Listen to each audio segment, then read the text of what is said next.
Sige. Narito ang tuloy-tuloy na pagsasalin, kasama ang bagong bahagi at walang panimulang pangalan ng karakter, Lintek. Matagal na akong hindi nakakita ng batang ganito kapangahas. Mga kapatid, kailangan nating bigyan siya ng leksyon para malaman niya kung ano ang kahihinatnan ng pagsipa sa puwit ni Kuya. Tama, dapat nating durugin ang puwit niya sa 4 na piraso. Ipaghiganti natin ang puwit ni Boss. Tigilan nyo na yang puwit-puwit na yan. Ang daming Saturday. Sugod na. Sige, mga kapatid, sugod. Si Young Master ay isang 5th grade martial artist. Sa klase, nasa mid-level pataas din siya. Patitikiman ka namin ng galing ng magkakapatid. Tikman mo ito. Tinaas ni Yeming ang kanyang paa at sinipa ang mukha ng sumugod, na napatilapon paatras. Pagkatapos ay sumugod siya patungo sa iba pa. Tanggapin niyo ito. Sinuntok niya ang isa sa gitna ng mukha, tumalsik ang ngipin nito. Tinapakan ni Yeming ng malakas ang lupa at sumugod patungo sa 2 papalapit. Bawat isa ay binigyan niya ng suntok sa mukha. Ang sumunod ay binigyan niya ng siko. Ang pang-4, isang suntok na nagpatamba sa kanya, padapa sa lupa. Nakita ito ni Zhang Heng, natakot, nanginginig na umatras. Ang gwapo kong mukha, ang alituntunin, huwag mong saktan ang mukha kapag nakikipag-away. Hindi mo ba alam, ha? Ang sakit, lolo. Huwag niyo na po akong saktan. Hindi ko na po uulitin. Ang pinakamataas na realm ay 4th grade martial artist lang. Sa ganitong klaseng lakas, saan kayo kumukuha ng lakas ng loob para manggulo? Sumigaw si Zhang Heng at sumugod. Nang ahas ka pa ring sumugod. Hindi na natin pag-uusapan ang lakas. Itong si Zhang Heng, kahit papaano, may lakas ng loob. Boss, talagang ang pambihira ang iyong galing. Ang iyong lingkod ay humahanga. Nagtatakang tumingin si Yeming. Ito ang aking storage martial tool.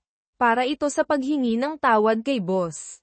Pakiusap, tanggapin po ninyo, boss. Patawarin niyo po ang kawalang galang ng inyong lingkod. Huwag kang gumawa ng kung ano-anong relasyon. Kailan pa kita naging boss? Kahit hindi ako tanggapin ni boss bilang lingkod, ayos lang.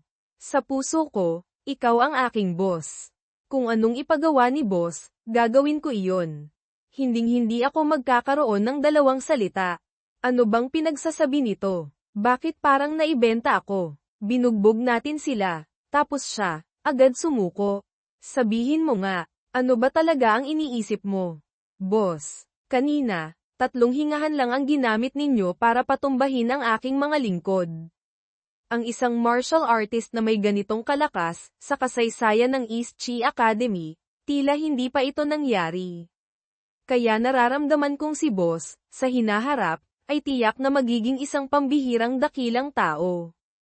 Ang makasama ang isang henyo na tulad ninyo, ito ay karangalan para kay Zhang Heng. Tungkol naman kay Instructor Liu Fei, kung siya ang babaeng nagugustuhan ni boss, syempre, hindi ko na siya pag-iisipan pa. Paliwanag ni Beiming, nakita niya ang potensyal ni Master, gustong sumugal ng isang pagkakataon. Ang mga taong tulad niya na nag-iisip na mahirap ang landas ng martial daw ngunit ayaw maging ordinaryo, may ilan talagang susunod sa mga henyo, isusugal ang hinaharap. Ang mga katulad na pangyayari ay hindi bihira. Sa tabi ng mga maalamat na tao sa kasaysayan, mayroon ding grupo ng mga tagasunod. Ang mga tagasunod na iyon ay hindi kinakailangang napakalakas, ngunit napakalaki ng kanilang naitutulong. Sa huli, ang isang taong mapagkakatiwalaan ay maraming gamit, makakatulong kay Master na makarating ng mas malayo. Itong si Zhang Heng, hindi ko mapagkakatiwalaan. Ang magkaroon ng isang taong hindi ko lubos na kilala sa aking tabi. Hindi ba't alam ko na ang panganib pero ginagawa ko pa rin? Sabi ni Beiming, may paraan para maglagay ng soul seal sa kanya, tulungan si Master na makontrol ang kanyang buhay. Ngunit ang puso ng tao ay mas komplikado. At saka, ang taong ito, may kakaiba sa kanya. Malinaw na mayroon siyang high-grade treasure body, mid-top grade potential, ngunit pinipigilan ito ng isang malakas na puwersa. Maaaring siyasatin ni Master. Ang pangalan mo ay Zhang Heng, tama. Gamit ang basurang tulad mo, gusto mo pang maging tagasunod ko. Umalis ka na habang tinatamad pa akong patayin ka. Boss, bagamat hindi maganda ang aking potensyal, ngunit sa inyo, ako ay lubos na tapat. Tanungin niyo ang mga kapatid ko rito. Ako, si Zhang Heng, walang ibang magandang katangian, ngunit ang pinapahalagahan ko ay ang katapatan. Tama ka, ang taong ito, bagamat walang kwenta, ngunit sa amin, napakabuti ng kanyang puso. Maaari mong maliitin ang kanyang lakas, ngunit hindi mo maaaring sabihing may problema sa kanyang pagkatao. Tama ka, bigyan mo ako ng isang dahilan para tanggapin ka. Kung katapatan at kabutihan lang ang pag-uusapan, mag-aalaga na lang ako ng aso. Bakit kailangang ikaw pa? Nagngalit siya ng ngipin. Boss, may mga salitang sa inyo ko lamang masasabi. Tara na, nakakairita dito. O, kahit sino naman ay may mga lihim. Boss, hindi ko itatago sa inyo. Bagamat mukha akong napakapangahas, sa totoo lang, binubuli ko lang ang mga bago na walang lakas at walang tagapagtanggol. Hindi dahil sa wala akong ambisyon, kundi dahil, likas akong may corpse vein, team up. Pinakamataas na mararating ko sa cultivation ay ang martial artist level lamang. Kaya nawalan na ako ng pag-asa. Sa totoo lang, ang potensyal ko marahil ay hindi masama. Sabi ni Ama, kung wala akong corpse vein, baka isa rin akong henyo. Sayang lang at mayroon ako nito. Hindi ako lumalaban sa tadhana. Tinanggap ko na ang aking kapalaran. Ngunit kahit ganoon, mayroon pa rin akong kaunting hinanakit. Paliwanag ni Beiming, Master. Ang corpse vein ay isang uri ng bloodline inheritance mula sa malayong sinaunang panahon. Noon, may lumitaw na isang makapangyarihang nilalang na umuungal sa tatlong mundo, tinaguri ang Three Corpse Great Emperor. Ang kanyang pinagmulan ay napaka-misteryoso. Pagkatapos, itinatag niya ang Corpse Cultivator lineage. Pagkamatay ng Three Corpse Great Emperor, nag-iwan siya ng hindi kakaunting mga angkan. Sa paglipas ng panahon, karamihan sa mga angkan ay hindi na nagising ang corpse vein. At saka, ang mga taong nagising ang corpse vein ay walang anumang kalamangan, bagkus ay napakasaklap pa. Dahil ang Three Corpse Scripture ng Three Corpse Great Emperor ay matagal nang nawala. 100,000 taon na. Walang sino man sa mundo ang nakakaalam nito.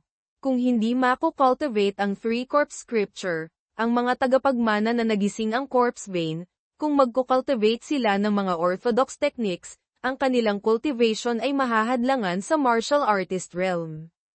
Habang buhay na mahihirapang umangat.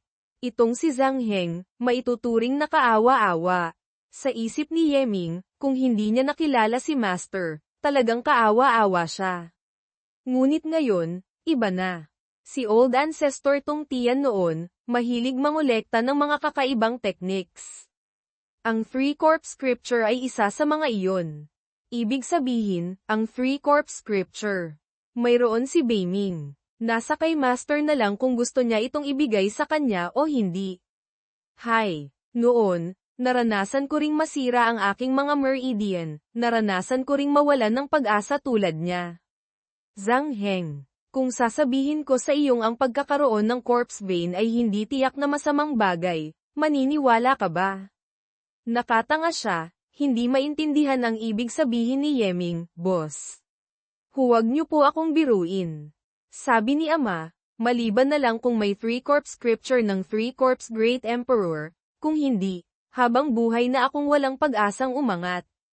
Ang ganoong bagay na 100,000 taon na, paano pa mahahanap? Mas mabuti pang umasa na lang ako kay boss. Baka sakaling magkaroon pa ako ng magandang kinabukasan. Agad gumamit si Yeming ng isang teknik. Ang Three Corpse Scripture, mayroon ako. Maaari ko ring ipasa sa iyo. Ngunit, kailangan mong tanggapin ang aking soul seal. Sa hinaharap, isang isip ko lang, maaari kitang patayin. Pumapayag ka ba? Ano? Si boss, mayroon siyang Three Corpse Scripture. Hindi ito biro, hindi ba? Kung talagang mayroon kayo, ang hamak na soul seal na iyan, ano naman iyon? Ipinasa na ni Yeming ang 3-corp scripture sa kanyang noo. Ipapasok ko ang 3-corp scripture at ang soul seal sa iyong divine sea. Buksan mo ang iyong kalooban. Huwag kang lalaban. Kung hindi, madudurog ang iyong kaluluwa. Napanganga si Zhang Heng, ang soul seal at ang 3-corp scripture ay dahan-daang ipinapasok sa kanyang divine sea. Naramdaman ito ni Zhang Heng. Sunod-sunod na tumulo ang kanyang mga luha. Talagang may 3-corp scripture. Masaya siyang umiyak ng malakas. Salamat, boss. Salamat, boss. Sa wakas, hindi na ako isang basura. Sa isip ni Yeming, anong klaseng kawalan ng pag-asa ang nagtutulak sa isang tao para maging ganito? Nararamdaman ko na rin. Sa aking divine sea, mayroon ng soul seal na inilagay ko. Isang isip ko lang, maaari ko na itong pasabugin. Ang makilala ako, sa huli, ito ba ay isang sakuna o isang pagpapala, nakasalalay na iyan sa iyo? Sa isip ni Zhang Heng, hindi lang 3-corp scripture. Talagang naglagay siya ng soul seal. Hindi ba't iyon ay isang paraan ng mga dakilang nilalang na nababanggit lamang sa mga alamat? Si boss, tunay ngang hindi masukat ang lalim. Mula ngayon, ikaw na ang aking nag-iisang tagasunod. Halika, ililibre kitang kumain. Haha, paanong hahayaan kung si boss ang gumastos? Ang kainang ito, dapat ako ang manlibre. Makalipas ang ilang sandali, lumipat ang eksena sa 10,000 Beast Pavilion. Puno na ng pagkain ang mesa. Ang kainang ito, natatakot akong umabot ng 10,000 dong, figurative currency, likely referring to martial monarch coins or similar. Mukhang marami ka ring pera, bata. Wala po ito. Ang paglilibre kay boss kumain, kahit paano, dapat disente. Ang allowance ko ngayong buwan, dito na lahat napunta. Oo nga pala, boss. Natatandaan kong, nasa dormitoryo kayo nakatira, hindi ba? Gamit ang inyong katayuan, huwag na kayong tumira sa ganoong kasirang lugar. Pagbalik ko, sasabihin ko kay ama na ayusin niya ang isang courtyard para sa inyo. Hindi na kailangan. Kahit saan naman ay tirahan din, pareho lang. Ang 3-corp scripture, bagamat isang mahiwagang teknik, hinding-hindi dapat malaman ng iba. Kung hindi, malalagay sa panganib ang iyong munting buhay.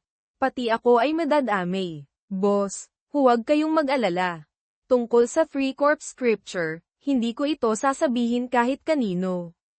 Kahit pa kay ama, maliban na lang kung mapapahamak ang aking buhay, kung hindi, hinding-hindi ko rin gagamitin ang mga teknik doon na madaling makapagbunyag. Oo nga pala, boss. Kara-rating nyo lang sa East Chi Academy, tiyak na maraming lugar pa kayong hindi napupuntahan. Dadalhin ko kayo sa isang masayang lugar. Lumipat ang eksena sa fighting arena. Sa loob, maririnig ang sigawan ng mga manunood. Sa ibaba, 2 martial artists ang naglalaban. Sige pa, lolo. Lahat ng pera ko, sa iyo ko tinaya. Hinding-hindi ka dapat matalo, boss. Huwag kayong mahiya sa akin. Sinong babae ang gusto ninyo? Sabihin nyo lang. Ang panonood lang ng away, nakakabagot. Hindi na kailangan. Mayroon na akong kapareha. Gayunpaman, marami ka ring pera, bata. Ang gastos dito ay hindi rin mababa. Malinaw na katatapos lang nating kumain ng mahal na pagkain. Paano naman ako makakagastos? Siyempre, ipinalista ko ito sa utang ni ama. Siya ay suki na rito. HMPH. Pagtipirin mo naman ang ama mo ng kaunti. Oo nga pala. Nakikita kong ang mga lumalaban. May ilan na napaka-pamilyar. Pati mga mag-aaral ng ating akademya, pumupunta rin dito para lumaban sa arena. Siyempre, sa huli, malapit lang naman ito sa akademya. Ang pagpunta rito ay napakadali. Ang mga mag-aaral na may pera ay pumupunta rito para maglaro. Ang mga mahihirap na mag-aaral ay umaakyat sa life and death platform para kumita ng kaunting pang-tuition. Ang mga alituntunin sa life and death platform, hindi pinapayagan ang paggamit ng anumang hidden weapons o martial tools sa labas ng katawan para palakasin ang laban. Tanging 2 kamay lamang ang maaaring gamitin. Kapag nagsimula na, kailangang may manalo at matalo. Walang hinto hanggat hindi tapos. Lalo nang walang tabla. Ang tsansa ng pagkamatay sa plataporma ay lumalagpas sa 30%. Madalas may mga mag-aaral na namamatay dito. Ang mga nakatataas sa akademya, walang pakialam. Sa huli, desisyon din naman iyon ng mga mag-aaral mismo. Mahirap ding pakialaman ng mga instructor. Talagang, namamatay ang tao dahil sa pera. Kapag nalulong na sa ganitong mabilis na paraan ng pagkita ng pera, mahirap nang makawala. Mabilis kumita, gaano kabilis. Itong fighting arena, bawat araw, ang umiikot dito ay ilang 10 milyong martial ancestor coins. Yung mga tray na iyon, ang pinakamababa ay nasa paligid ng 10,000 martial ancestor coins. Ang pinakamataas ay umaabot ng mahigit 1 milyong martial ancestor coins. Ang umiikot sa isang araw, sapat na para bumili ng ilang chenisect. Napakalaking kita. Kailangan kong kumita ng isang bagsak. Sasali rin ako, boss. Pumunta tayo rito para magsaya. Anong gagawin ninyo? Kung kulang kayo sa pera, sabihin nyo sa akin. Hihingi ako kay ama ng kaunting dagdag na allowance. Bamantong hininga si Yeming, pera. Anong pera? Tayong mga martial artists, ang puso natin ay nasa martial daw. Ang pakikipaglaban sa iba ay para mas malalim na maunawaan ang martial daw. Ang ganitong epekto, paanong may kukumpara sa hamak na pera? Ako, wala akong interes kahit kaunti sa pera. Hindi nga may kakaila si boss. Ang paghahangad sa martial daw ay higit pa sa ordinaryong tao. Ako ang nagkamali ng pag-intindi. Hindi nakapagtatakang ganyan kalakas si boss. Ang diwa ng pagtingin sa pera na parang putik, ito ang dapat kong matutunan.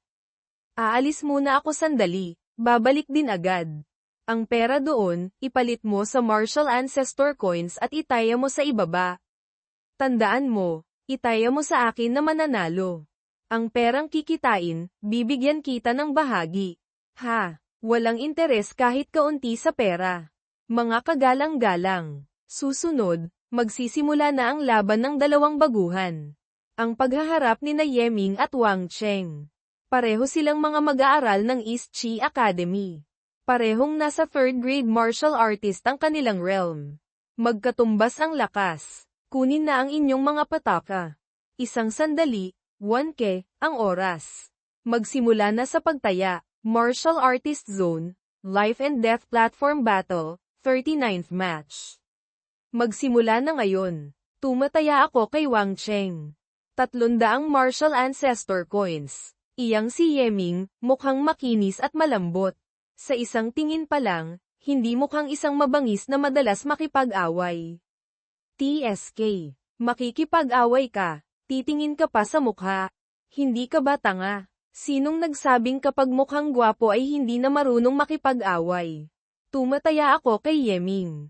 3 martial ancestor coins. Tingnan mo kung paano manalo ang iyong munting amo at makuha ang iyong mga mata. Tumataya kay Wang Cheng. 800 martial ancestor coins. Lumapit si Zhang Heng, inilapag ang kanyang storage ring. 1,000 martial ancestor coins. Dagdag pa ang 2,000 martial monarch coins. Tumataya kay Yeming. Baguhan ka lang, ganyan na kalaki ang taya mo. Hindi ka ba tanga? Hindi kaya, magkakilala silang dalawa. Boss, hindi lang iyon ang bahagi ninyo. Lahat ng natitirang pera sa account ni ama, itinaya ko na. Kailangan ninyong manalo. Simulan na ang laban. Pagkasimula pa lang, agad sumugod si Wang Cheng, ginamit ang Azure Dragon Steps, dumiretso sa mukha ni Yeming, nagpakawala ng Azure Dragon Claw. Nakatitig pa siya kung nasaan si Yeming. Isang kamao na ang tumama sa kanya. Tumilapon siya dahil sa suntok ni Yeming. Bumagsak ng malakas. Hindi na gumagalaw sa sahig. Panalo si Yeming. Napakabilis namang natapos. Hindi ko pa nga alam kung kanino ako tataya. Ang pera ko, ganoon na lang nawala. Lintek, ano bang ginagawa ko rito? Mga kagalang-galang, kumalma lang. Ang kalahok na si Yeming, sa huling laban, kung anong klaseng malakas na kalaban ang makakaharap niya, hindi pa natin alam. Mga kagalang-galang, samantalahin ang oras. Magtaya na. Malapit nang magsimula ang susunod na laban. Ito, may kailangan pa bang pagpilian? Tumataya ako kay Yeming na mananalo. Mabilis na pagpatay sa silangan. Ang ganyang kabangis na tao, kung hindi siya ang tatayan, sino pa? Tama ka, kaibigan. Mali ako. Mali ako. Susunod. Kailangang maging low profile ng kaunti. Kung lahat ay sa kanya tataya, wala nang gaanong kikitain. Sa mga sumunod na laban, si Yeming ay hindi lamang hindi agad pinapatay ang sinumang kalaban, bagkus ay baliw na nagpapakita ng kahinaan, nagpapatubig, na nagiging dahilan para ang bawat laban ay maging napakahirap. Tinaya ko na ang lahat ng pag-aari ng aking buong angkan. Dala ko ang lahat ng pag-asa ng buong angkan. Kahit mas malakas ka pa sa akin, hindi ako maaaring matalo. Hinding-hindi ako maaaring matalo. Bagamat nakakatakot ang iyong lakas, at ang iyong realm ay mas mataas pa sa akin hanggang second-grade martial artist, ngunit hindi ako susuko. Kahit isugal ko pa ang buhay na ito, tiyak na mananalo ako sa iyo. Diyos ko, ang kalaban sa labang ito, ay ang maalamat na first-grade martial artist. Hindi na kayang labanan. Wala nang laban dito. Masyadong malakas ang kalaban. Paano ako mananalo? Si Yeming, mukhang ubos na ang lakas niya. Hindi rin nakapagtataka. Sunod-sunod na laban din ang pinagdaanan niya. Ang batang ito, hindi na makatayo ng maayos. Malinaw na nasa limitasyon na siya. Sa tingin ko, sa susunod na laban, tiyak na matatalo siya. Tumaya na sa kalaban niya. Tiyak nakikita. Siyempre, hindi maaaring matalo si Yeming. Ito ay nagdulot ng isang kakaibang pangyayari sa life and death platform, tila ba si Yeming, sa bawat laban, ay nasa bingit na ng pagkatalo, ngunit sa huli, lagi siyang nananalo sa isang kakaibang paraan. Malinaw na kanina ay halos mamatay na siya. Lintek, bakit nanalo na naman si Yeming? Hindi ako naniniwala, ganyan na siyang kapagod, nanalo pa rin siya. Ang pagkapanalo niya sa labang ito ay swerte lang. Hindi na siya makakatagal pa. At sa ganoon, hanggang matapos ang ika-9 na laban, si Yeming, bagamat mukhang napakasama na ng kalagayan, ay nakatagal pa rin hanggang sa huli. Sa isip ni Zhang Heng, si boss, ang galing umarte. Ang ganitong teknik sa panloloko ng pera. Tiyak na hindi sa isang araw lang napapraktis. Hindi ko alam kung ilan na ang naloko niya. Hindi ko inaasahan. Ang kalahok na si Yeming, nagawang lumaban ng 9 na beses nang hindi natatalo. Susunod, magsisimula na ang kanyang huling laban. At ang kanyang kalaban, ay ang bihirang matalo sa laban hanggang ngayon. Pick first-grade martial artist. Ang elite fighter ng Black Dragon Gang. Ang pinakamalakas sa martial artist zone Do Langfeng. Susunod, kanino tayo tataya? Kay Yeming o kay Langfeng? Si Yeming, bagamat 9 na laban ang nanalo, ngunit sa huli, baguhan pa rin siya. At mukhang ubos na rin ang lakas niya. Si Du Langfeng naman ay isang bihasang lumalaban na kalahating taon na. Tama ka. At saka, may 2 maliit na realm ang agwat nila. Hindi maaaring matalo si Du Langfeng. Ngunit, itong batang si Yeming, talagang napakakaiba. Yung mga naunang kalaban niya, sa tingin ko, hindi niya kayang talunin, pero nanalo pa rin siya. Mas malaki pa rin ang tsansa ni Du Langfeng. Sa kanya na lang ako tataya. Tapos na ang pagtaya, magsimula na ang laban. Bata, paano mo gustong mamatay? Ang laban sa Loiday, bagamat marahas, ngunit tayo ay walang alitan, dahil lang sa pera. Gusto mo akong patulan? Tama. Ano naman ngayon? Mga aso't pusa na tulad mo, kung papatayin, papatayin lang. Walang halaga. Kung natatakot ka, maaari kang humingi ng tawad. Kung pagbibigyan kitang mabuhay, depende na iyon sa mood ko. Black Dragon Fist. Owa. Ang ataking ito ni He Langfeng, ito ang kanyang killing move. Mukhang nainis siya sa kay-abangan ni Yeming kanina. Hay, isa na namang mag-aaral ang mamamatay sa kamay ni Du Langfeng.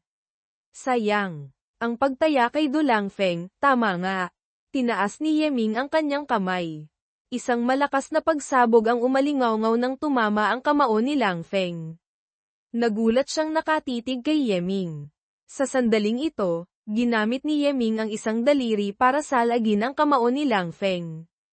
Hay, hindi maaari. Bagamat isang daliri lang ang ginamit, mukhang, ang aso't pusa na sinasabi mo, hindi pala ako. Ayon sa sinabi mo, susunod, papatayin kita. Maituturing na wala na ring halaga. Destructive finger. Bumagsak si Langfeng sa lupa. Puti na ang kanyang mga mata. Si Du Langfeng, patay na. Panalo, Yeming. Isang galaw lang, pinatay si Du Langfeng. Diyos ko. Si Yeming, talagang nakakatakot ang lakas. Ang East Chi Academy, mayroon palang ganito katapat na mag-aaral. Sayang. Tapos na ang mga laban niya ngayong araw. Kung hindi, kahit anong mangyari, tatayan ko siya.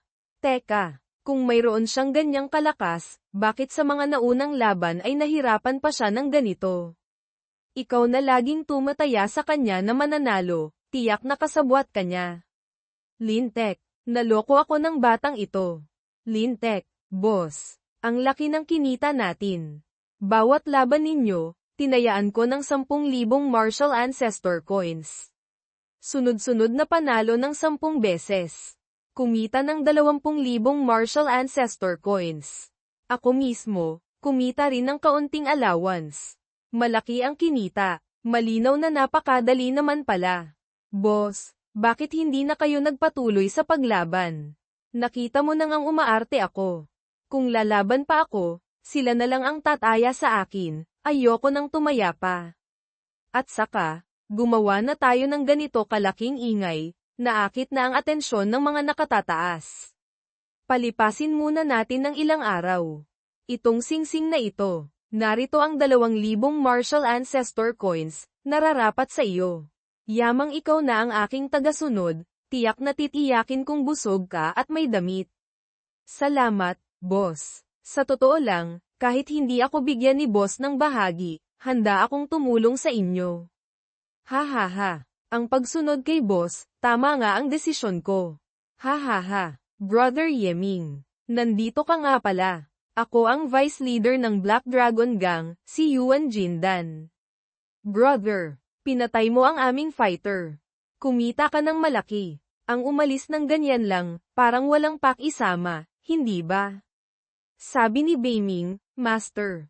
Ang taong ito ay isang peak Grand Martial Master. Nagsimula na siyang maghubog ng isang hibla ng Martial Dao Will. Malamang sa loob ng ilang taon ay makaka-breakthrough na siya at magiging Martial Ancestor. Kailangang mag-ingat si Master sa pakikitungo sa kanya. Ano po sa tingin ninyo ang mas may pakisama? Huwag kang kabahan ng ganyan. Hindi ako naparito para manggulo sa iyo. Sa katunayan, marami kaming fighters sa Black Dragon Gang. Bawat isa ay may malalaking puwersa. Ang pagsama sa amin ay tiyak na may magandang kinabukasan. Brother, ano sa tingin mo? Pag-iisipan ko po. Sige, hihintayin ko ang balita mula kay Brother Ye. Sa isip ni Yeming, noong una, sa Spirit River Secret Realm, may mga disipulo ng Black Dragon Sect na sumali. Black Dragon Gang, ano ito? Narinig ko lang ang Black Dragon Sect. May kaugnayan ba silang dalawa? Boss, hindi pa kayo katagalan dito, may mga bagay kayong hindi alam. Ang pagkatao ng mga estudyante sa East Chi Academy ay napaka-komplikado. Maaaring nagmula sila sa malayong maliit na sekta, maaaring mula sa mga aristocratic families. Mayroon pa ngang hindi kakaunting mga disipulo ng malalaking sekta. Sa loob ng akademya, maraming miyembro ng Black Dragon Sect. Sila ay kumikilos ng marahas at napaka-nagkakaisa. Nagtayo sila ng isang organisasyon na espesyalista sa mga laban sa arena, iyon ang Black Dragon Gang. Ang mga miyembro ng Black Dragon Gang ay kumikilos ng walang hiya. Madalas nilang pinipilit ang mga mag-aaral na may potensyal na maging fighters para sa kanila, isinusugal ang buhay para kumita sila ng malaki. Kung gayon, obligado ba akong sumali sa Black Dragon Gang? Hindi ako naniniwala, sa laki ng East Chi Academy, sila lang bang Black Dragon Gang ang pinakamalaki? Siyempre hindi. Hindi bababasa ang Yin-Yang Union ng Yin-Yang Sect. Ang Silver Union na itinatag ng pinagsamang Silver Aristocratic Families. Hindi rin sila natatalo sa kanila. Boss, mas mabuting subukan ninyong sumali sa isa. Yin-Yang Union. Ang mura kong guro, referring to Gao Fengxian, ay isang elder ng Yin-Yang Sect. Maituturing din akong disipulo ng Yin-Yang Sect. Maaari akong pumunta doon para tingnan. Kinabukasan, nagpunta si Yeming sa Yin-Yang Union. Ito na ba ang Yin-Yang Union? Ang ayos, napaka-feminine. Ang union leader at vice union leader ng Yin-Yang Union ay parehong babae. Medyo feminine din, walang magagawa. Dahan-daang bumukas ang pinto. Maaari ko po bang malaman kung ano ang sadya ninyong dalawa sa Yin-Yang Union? Yu Chen-Chen, Young Master Ye. Matagal na tayong hindi nagkita. Ikaw nga ay nakarating na sa East Chi Academy. Ngunit, ang pagpunta mo sa Yin-Yang Union, medyo hindi ko inaasahan. Ang pagpunta ko rito ngayon, ay para sumali sa Yin-Yang Union. Hindi ko itatago, ang aking master ay si Gao Fengxian. Dati, narinig kong si Elder Gao Fengxian ay tumanggap ng isang disipulo sa labas. Hindi ko inaasahan na si Young Master Ye pala iyon. Napakagandang pagkakataon. Kay Zhang Heng, itong si Young Master, may sadya rin ba kayo? Ako po, walang sadya. Hihintayin ko lang po si boss sa labas. Mga kagalang-galang, huwag nyo na po akong intindihin. Hihihi, hindi nga may kakaila si boss. Nakakakilala pala siya ng Ice Jade Beauty. Silang dalawa, mukhang may something. Inalok niya ng tsaa si Yeming, ang sadya ni Young Master Ye, nasabi ko na kay Union Leader. Darating siya agad. Pakiusap, huwag kayong mahiya. Sa totoo lang, nakakahiya. Maliban kay Miss Yu, hindi pa ako nakakakilala ng ibang disipulo ng Yin-Yang Sect.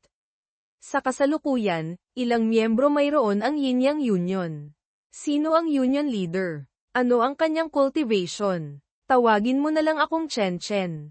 Dati, ang mga disipulo ng Yin-Yang Sect sa East Chi Academy ay may kabuuang 33, lahat ay nasa Union.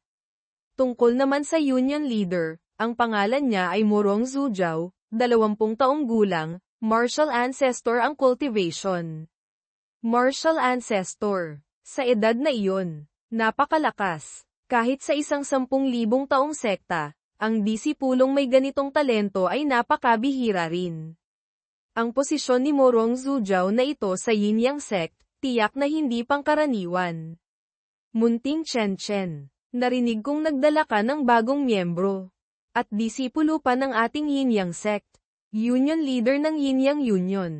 Morong Zhujiao. Nagulat si Yeming nang makita siya. Tinapakan niya ang mesa kung saan nakaupo si Yeming, bata. Sino ka? Bakit hindi kita nakita dati sa ating sekta? Ako po ang disipulo sa labas na kitatanggap lang ni Gao Fengxian. Hindi pa ako nakakapag-ulat sa Yin-Yang Sect. Normal lang po na hindi ako kilala ni Senior Sister Zhujiao. Ang pangalang ito, hindi kaya mali ang pagkakabigay.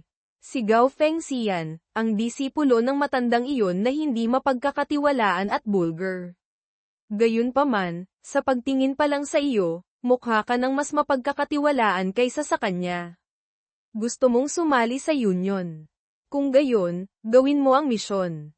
Young Master Ye, ayon sa mga alituntunin, kailangan mong kumpletuhin ang misyon na itinalaga ng Union Leader bago ka makasali sa Union. Ano po ang aking misyon? Ito, HMM. Nakikita kong parang magkakilala kayo ni Chen-Chen. Gawin mo ang misyon na may kinalaman sa kanya. Nitong mga araw na ito, masyadong nakakaagaw ng pansin si Suyi Beauty, nalampasan niya na ang ating Ice Jade Beauty Chen-Chen. Pumunta ka at makipagtalik kay Miruyo para sa akin. Ano? Anong sabi ninyo? Makipagtalik kay Miruyu. Tingnan mo nga yang itsura mo. Pinapanta kitang makipagtalik sa iba, hindi naman pinapanta ang iba na makipagtalik sa iyo. Anong kinatatakutan mo? Sige na nga, ibababa ko ang hirap ng misyon para sa iyo. Kung gayon, hawakan mo ang puwit ni Miruyu sa harap ng maraming tao. Kapag nahawakan mo na, iyon ay ituturing ng kumpletong misyon. Makakamit mo na ang kondisyon para sumali sa union. Kay Morong Zhujiao, Chen, itong kakaibang misyon na ito. Talagang kailangang gawin. Sagot ni Morong Zhujiao, tama ka. Ang union leader ay hindi nagbibiro. Sige na, gawin mo na ang misyon.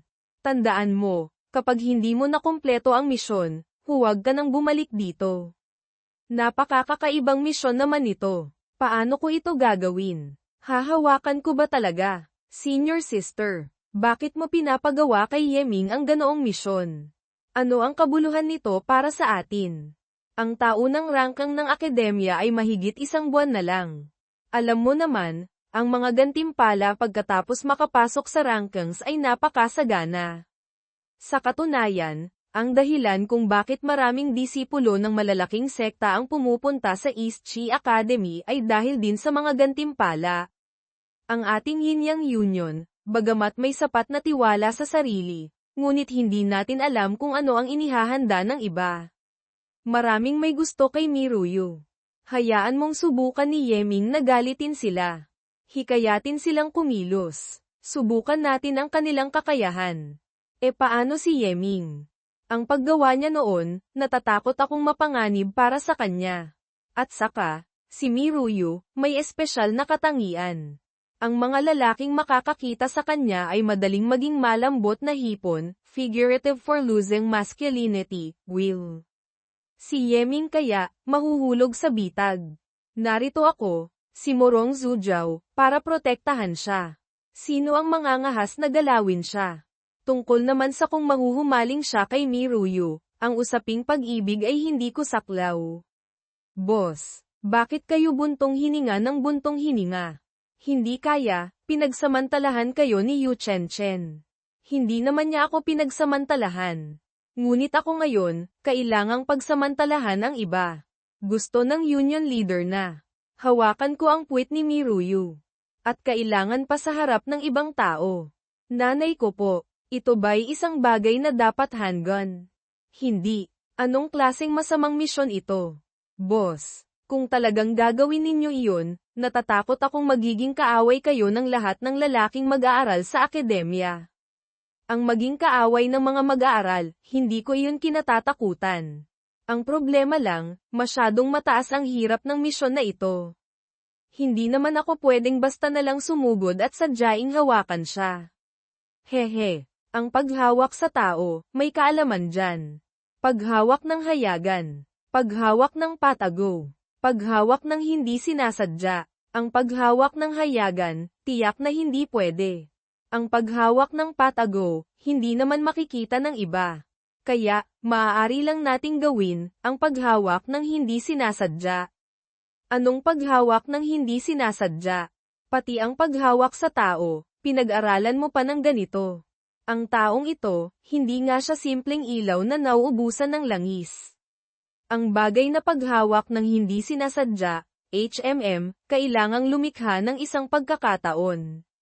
Hindi sinasadyang mahawakan. Mukhang simple, pero sa totoo lang, napakataas ng hirap.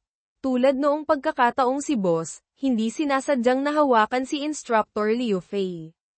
Iyon mismo ang paghawak ng hindi sinasadya. Hanapin muna natin si Miruyu. Makalipas ang ilang sandali, sa Divine Martial Hall ng East Chi Academy, Level 4 Mission. Isang babae na nakapink na kasuotan ang tumitingin sa mission board. Sister Miruyu, anong misyon ang nagustuhan mo? Matutulungan ka ni Senior Brother. Tatanggap ko lang ng isang misyon. Napakataas ng bayad. Hindi rin mataas ang hirap. Gusto mo bang gawin nating magkasama? Sumama ka na sa akin. Tinitiyak kong buong araw hindi mo na kailangang kumilos. Makakatanggap ka pa ng gantimpala. Huwag na kayong maging magalang. Piliin ninyo ang misyon na gusto ninyong gawin. Hindi nyo na ako kailangang intindihin. Sa isip ni Yeming, ang magagandang babae. Talagang maswerte. Basta pumili ng misyon, may tutulong na agad. Yung mga nakapaligid sa kanya, ang pinakamababa ay first grade martial artist na. Mayroon pang ang Grand Martial Master. Hindi ko alam kung bakit, pagtingin ko lang sa kanya ng isang beses, agad umusbong sa puso ko ang matinding pagnanasang angkinin siya. Noong unang makita ko si Sulan, wala namang ganitong pakiramdam. Hindi kaya, dahil mas maganda siya. Hindi rin tama, kung pag-uusapan ng itsura, hindi naman natatalo si Sulan sa kanya. Paliwanag ni Beiming, Master. Ang babaeng ito ay may kalahating bloodline ng Heaven Fox. Ang Heaven Fox ay magaling sa pang-aakit ng puso ng tao. Kaya siya, likas na may kakaibang pang-akit. Sa isip ni Yeming, sa ganitong itsura, kung talagang hahawakan ko siya, yung mga nanliligaw sa kanya, natatakot akong lalamunin nila ako ng buhay. Sagot ni Zhang Heng, tama ka. Kaya boss, kailangang humanap ng isang pagkakataon na hindi ka masisisi ng iba. Sundin natin ang plano. Tanggapin natin ang parehong misyon na kasama siya. Sa pangkalahatan, makipagkilala muna tayo, saka na natin pag-usapan. Sister Mi, nais din naming sumali sa parehong misyon ninyo. Maaari ba? TSK, dalawa na namang kakumpetensya. Ang dalawang ito, bulag ba? Hindi ba nila nakikita? Maraming lobo, kakaunti ang karne. Dumating pa ng walang mata. Sige, gayunpaman, ang tiningnan ko ay isang exploration mission, medyo mapanganib. Kailangan ninyong pag-isipang mabuti. Ito ang description ng misyon. Nagdadalawang isip din ako kung pupunta ba o hindi. May mga tao at demonic beasts na nakatuklas sa loob ng malalim na kagubatan ng isang sinaunang altar. Ang isang dulo ng altar ay konektado sa isang mahiwagang maliit na mundo. Ayon sa impormasyon mula sa naunang team, ang maliit na mundo ay puno ng mga talisman traps. Lubhang mapanganib. Kailangang harapin ng maingat. Sa itsura nito, kung gustong galugarin ang maliit na mundong iyon. Sa ating grupo, kailangang mayroong isang array master. Sinasabi mo pa, kailangan mo pa bang sabihin iyan? Akala mo bulag kami, Sister Mi. Sa kasalukuyang team, mayroon bang, wala? Ang amin, ay pangkaraniwang array formation lamang. Kaya lubos kaming nagdadalawang isip. Ako po, nagkataong may kaunting kaalaman tungkol sa array formation. Umaasa akong maisasama ako ni Sister. Ang makatulong kay Sister, ay karangalan ko po. Gamit ang isang hamak na third grade martial artist na tulad mo, nagpapakilala pang maalam sa array formation. Saan ka ba galing? Bumalik ka na doon. Ang ganitong antas ng misyon, wala kang karapatang sumali. Iwinasiwas ni Yeming ang kamay. Nagpalipad ng mga martial monarch coins na may array formation patungo sa kanya. Killing formation. Sumigaw siya sa sakit. Bata, kung magaling ka, tanggalin mo ang formation.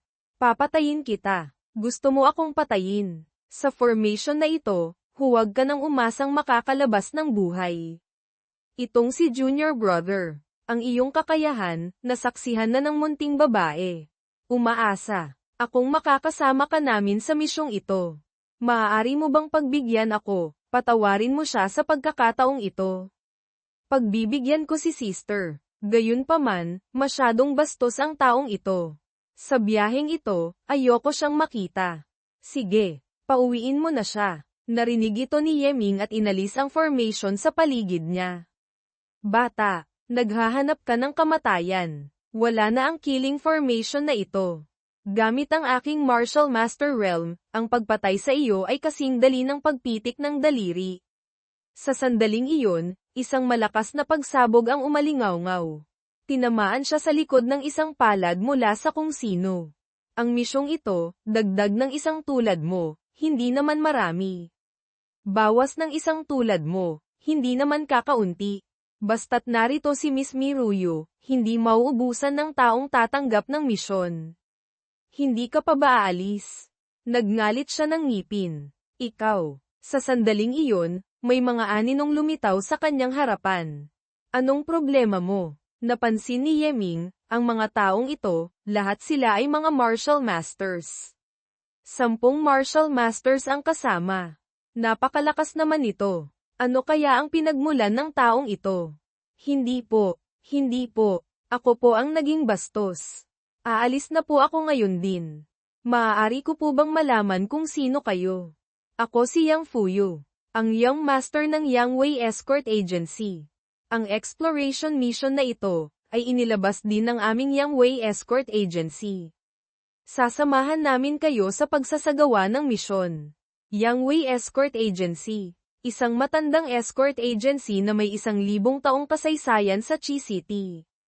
Narinig kong sa likuran nila ay may 2 bronze aristocratic families na sumusuporta. Kaya nagagawa nilang maghari-harian sa Chi City. Sabi ni Beiming, Master. Iyang si Yang Fuyu, ay isang Grand Martial Master. Kailangang maging maingat sa pakikitungo. Si Young Master Yang pala. Ako po si Miruyo ng East Chi Academy. Ikinagagalak ko kayong makilala. Yamang kayo po ang naglabas ng misyon. Marahil ay makakapagbigay si Young Master Yang ng 1 o 2 payo sa amin. Siyempre, gayunpaman, hindi ito ang angkop na lugar para pag-usapan. Sa sandaling iyon, biglang may umugang sa himpapawid. Isang barko ang lumitaw. Mas mabuti pang pumasok muna tayo sa flying ship. Habang nasa daan, saka natin pag-usapan. Hihihi. Ang flying ship, magandang bagay iyan. Hindi pa ako nakakasakay ng maraming beses. Kay Zhang Heng, umuwi ka na muna. Iyang si Yang Fuyu, hindi ko mapagkakatiwalaan. Ang biyaheng ito, baka sakaling may panganib. Kung may panganib, mas dapat ninyo akong isama. Bilang isang lingkod, ang pagsugal ng buhay para kay boss ay nararapat lamang. Sa hinaharap, marami pang pagkakataon para isugal mo ang iyong buhay. Bumalik ka at sanayin mong mabuti ang Free Corp Scripture. Bilisan mong palakasin ang iyong sarili. Ang mga prinsipyo, naiintindihan ko naman lahat. Boss, hindi ba kayo pwedeng magsalita ng mas malumanay ng kaunti? Sige na, babalik na ako para mag-cultivate. Makalipas ang ilang sandali, sa loob ng flying ship. Itong maliit na flying ship, isang biyahe pabalik-balik ay nangangailangan ng 5,000 Martial Monarch coins. Hindi nga may kakaila na siya ang Young Master ng Yangwei Escort Agency. Napakayaman. Masyado niyo po akong pinupuri, Miss. Ang layunin at misyon ng biyaheng ito, tulad ng nasa description, ay isang sinaunang altar sa loob ng malalim na kagubatan ng mga demonic beasts. Ang altar na iyon ay konektado sa isang maliit na mundo. Marahil ay nilikha ito ng mga Diyos na magaling sa array formation. Paliwanag ni Beiming, Master. Ang mga malalakas na nasa martial god level, hindi lamang sila makakalikha ng heavenly cave. Kung handa silang magbayad ng malaking halaga, maaari rin silang lumikha ng maliit na mundo. Ang maliit na mundo ay nasa pagitan ng totoo at hindi totoo, umaasa sa malaking mundo para umiral. Halimbawa, ang Tianyuan continent na ating kinaroroonan, o ang nakapaligid na boundless ocean and earth, ay isang kumpletong malaking mundo. Gamit ang malaking mundo bilang sentro, maaaring lumitaw ang maraming maliliit na mundo. Ang ibang mga lugar sa labas ng malaking mundo, ay tinatawag ng mga martial artists ng Tianyuan continent na Beyond the Heavens. Iyon ay isang malawak at walang hangganang kalawakan. Naalala ni Yeming, ang lakas ng Demon God sa 9 Revolutions Foundation Establishment Divine Peel, ay nilikha ni Old Ancestor Tong Tian gamit ang isang Demon God mula sa Beyond the Heavens. Ang maliit na mundong iyon ay napakalawak. Nakapasok na kami roon minsan. Sa loob, puro mga bitag at talisman arrays. Kung hindi ka maalam sa array formation, talagang napakahirap gumalaw kahit 1 pulgada. Kaya umatras kami at inilabas ang misyon, naghahanap ng mga makakasama. Sa loob ng maliit na mundo, tiyak na maraming kayamanan. Ang mga mag-aaral mula sa amin na tumanggap ng misyon ngayon ay mahigit 20. Sa panig ni Young Master Yang, kasama na ang mga tagasunod, 10 rin kami. Ang mga pakinabang, paano hahatiin? Kung isang tao lang ang nakatuklas, sa kanya iyon mapupunta.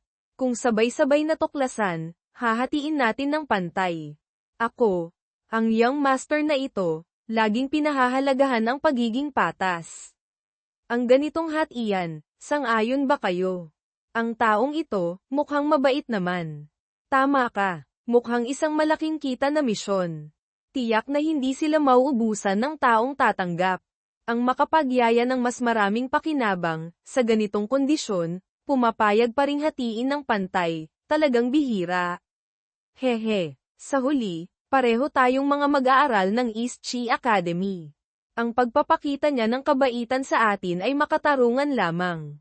Hay, ang mga mag-aaral na ito, talagang mababaw ang kaalaman.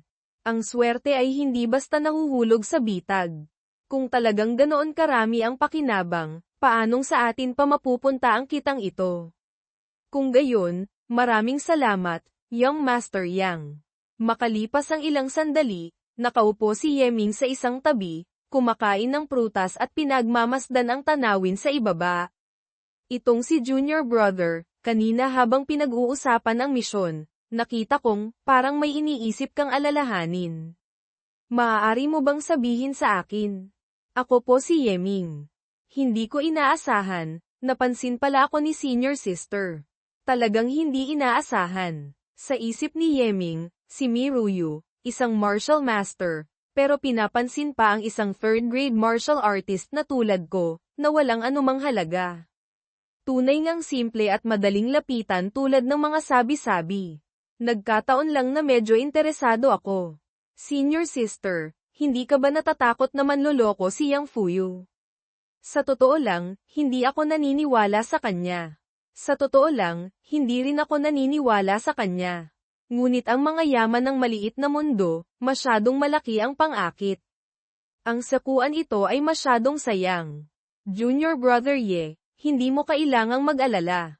Ang halaga ng pagpatol sa isang mag-aaral ng East Chi Academy, ay hindi kayang bayaran ng Yangwei Escort Agency na iyon. Sana nga, makalipas ang ilang sandali, malapit nang makarating ang kanilang barko sa destinasyon. Dahan-daang bumaba ang barko. Sa bawat halijing bato, may nakaukit na mga talisman. Ang mga talisman na ito, wala akong maintindihan ni isa. Sinasabi mo pa, sinaunang altar. Siyempre, sinaunang mga talisman.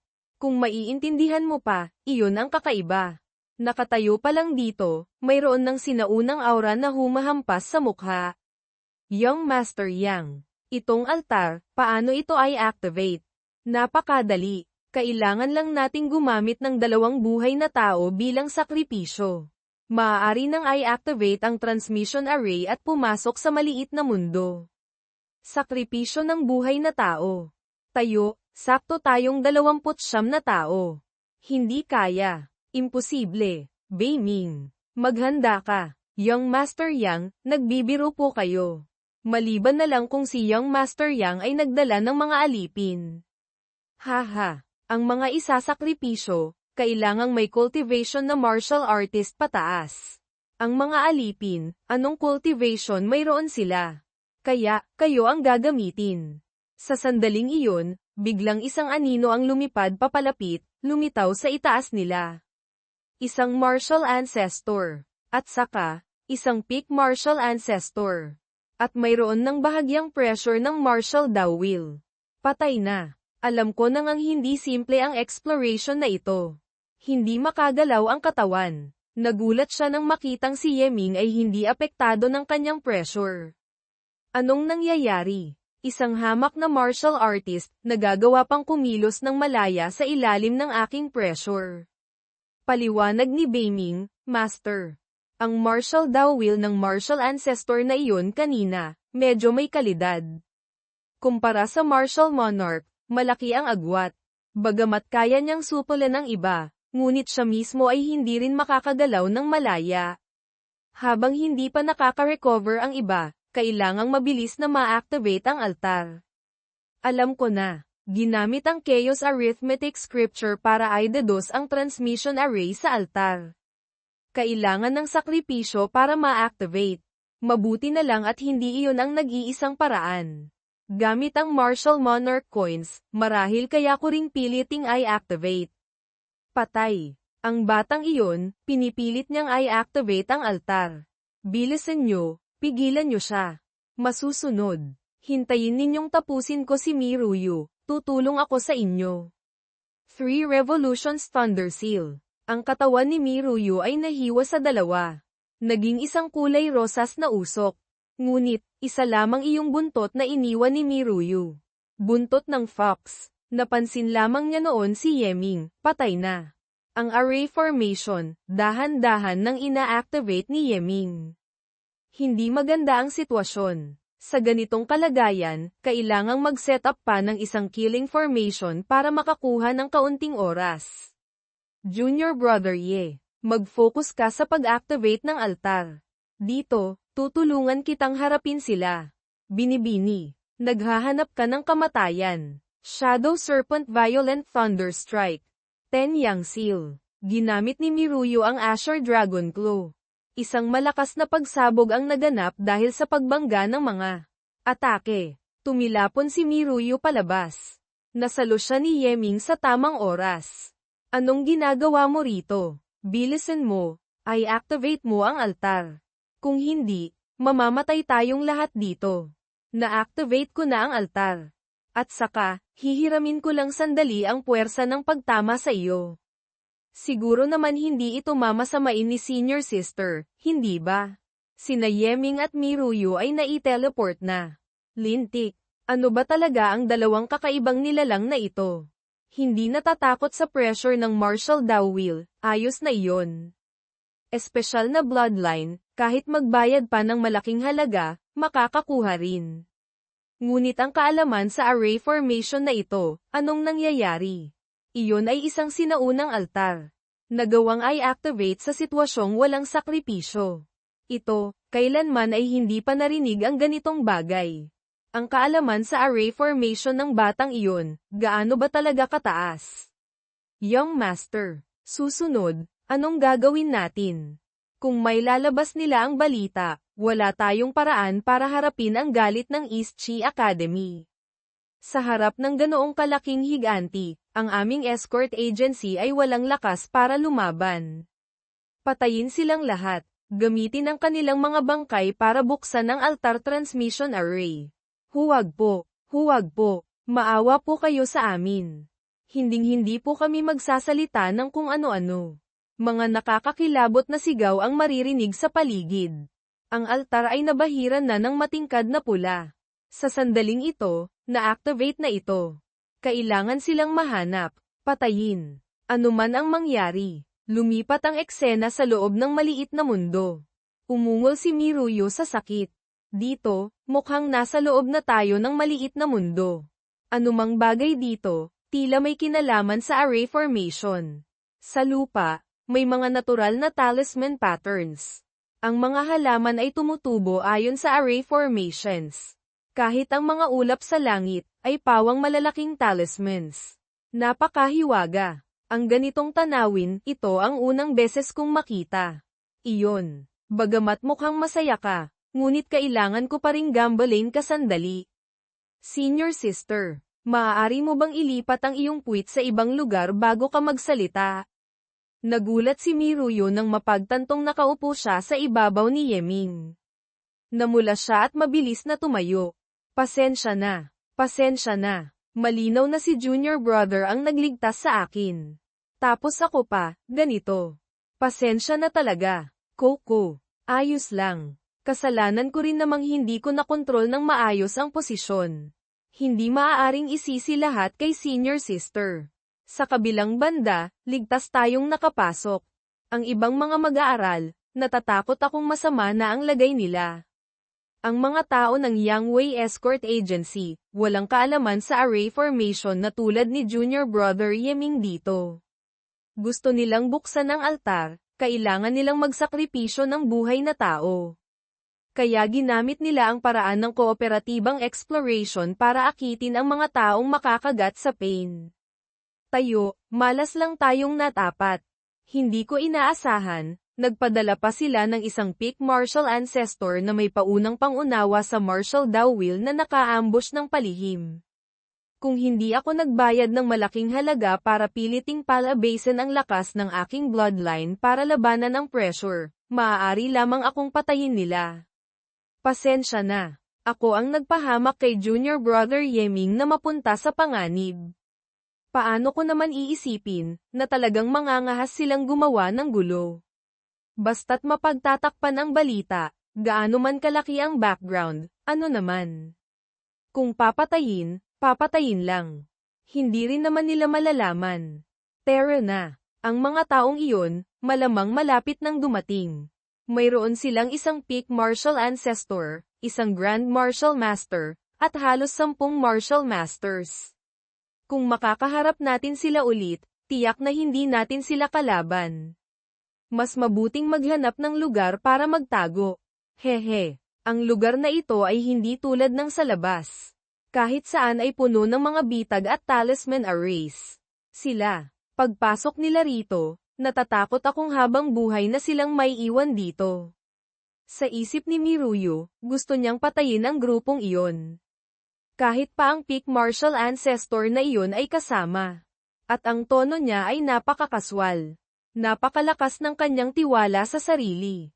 Tara, doon tayo sa kabila tingnan. Makalipas ang ilang sandali, nakarating sina Yeming at Miruyo sa lugar. Sa mga puno, may mga mukha ng multo na kakaiba. Hoy, Junior Brother Ye, marami naman tayong daan na pwedeng piliin. Bakit kailangang pumasok pa tayo sa kakaibang kagubatan na ito? At saka, sa buong daan, ang dami mong ibinaon na martial monarch coins. Anong gusto mong gawin? Ang kagubatan mismo na ito, ay isang malaking killing formation. Kayang patayin ang mga ordinaryong martial ancestors. Dinagdagan ko lang ng kaunting lakas. Tiniyak kong kayanan nitong patayin pati ang peak martial ancestor. Patayin ang martial ancestor. Kung gayon, kailangan ng hindi bababa sa lakas ng isang level 5 killing formation para magawa iyon. Ikaw, nagawa mong taasan ang lakas ng array formation sa ganoong antas. At saka, wala ka mang ginamit na mahahalagang materyales para sa pag-setup. Martial Monarch coins lang. Ha, sa daan papunta rito, hindi ako nakabili ng array flags. Kaya maaari lamang gumamit ng Martial Monarch coins bilang pansamantalang kapalit. Pinagtatawanan na tuloy ako ni Senior Sister. Gamit lamang ang Martial Monarch coins, nagawa niya ito. Hindi ko inaasahan na makakatagpo ako ng ganito kapambihirang tao. Malinaw na hindi mataas ang kanyang cultivation, ngunit ang ganoong klaseng tiwala sa sarili, nakakapanatag ng loob. Sa totoo lang, siya ay nasa 3rd grade martial artist lamang. Mas mababa pa ang kanyang realm kaysa sa akin. Ngunit ako, hindi ko mapigil ang umasa sa kanya. Napakakaiba. O, dahil ba iniligtas niya ako? Senior Sister. Sa loob, minarkahan ko na ang mga buhay na mata, safe spots, ng killing formation. Tandaan mo ito. Makakatulong ito sa iyong kaligtasan. Salamat. Tatandaan ko. Napaka-maingat din pala niya. Hindi halata na ang taong ito ay ganito kaingat. Nagulat siya at namula. Hindi pwede. Hindi pwede. Bakit puro magagandang katangian niya ang nasa isip ko? At saka, habang tinitingnan ko siya, lalo siyang gumaganda. Kung magpapatuloy pa ito, mas lalong hindi tama. Siya, tiyak na marami ring kapintasan. Tama, tama. Hindi ko siya dapat isiping masyadong mabuti. Oo nga pala, Senior Sister. Paglabas natin, may isang bagay akong hihilingin sa tulong mo. Kung makakalabas tayo ng buhay, huwag mong sabihing isang bagay. Kahit 10 bagay pa, walang problema. Hindi naman ito malaking bagay. Iyon lang, sa harap ng ibang mga mag-aaral, hayaan mo akong hawakan ang puwit mo ng isang beses. Junior Brother. Hindi ka pwedeng magsalita ng ganyan. Masyadong bastos iyon. Sa pagitan natin, pinakamataas na maituturing ay kasama lamang sa kapahamakan. Ang paggawa noon ay hindi angkop. Kahit pa sabihin nating, papunta na tayo roon. Hindi bababa sa dapat may isang magpahayag muna. Ha, magpahayag. Ang misyon sa pagsali sa union, wala namang ganitong bahagi, hindi ba? Senior sister, kung sa tingin mo ay masyadong nakakahiya, pagdating ng panahon, maaari tayong magpanggap na nagkataon lang. Hindi sinasadya. Misyon sa pagsali sa union. Sige, ano? Kung gayon, ako pala ang nag-isip ng marami. Nahanap na natin ang 2 asot pasang iyon. Sugod. Sa sandaling iyon, dumating na si Yang Fuyo kasama ang kanyang mga tauhan.